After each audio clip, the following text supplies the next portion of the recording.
Hi everybody, welcome to Module 4. This week we're going to be focusing on acting and speaking with courage.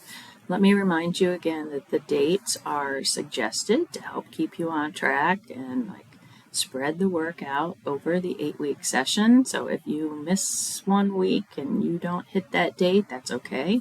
Just be sure that you turn everything in before the end of the session. If you have already taken the Protection of Minors training, all you have to do is go into that system and take a screenshot of your completion certificate and upload that. So this week, acting and speaking with courage. So again, there are going to be 2 assignments, one with a discussion and one with an individual post. So first you have some content, some information, a video about moral courage, and so that's going to be the basis for your writing here. So watch the video clip, read the article, and then consider those different definitions of moral courage.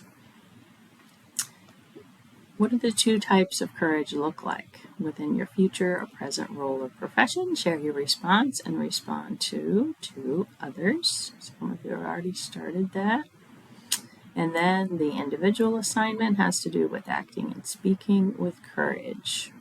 So here are a couple of clips that show you examples of courage.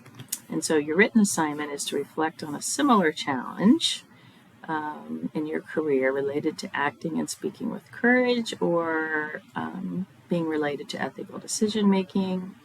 How are acting and speaking with courage and ethical decision making related, and what does it mean for a leader who has those choices?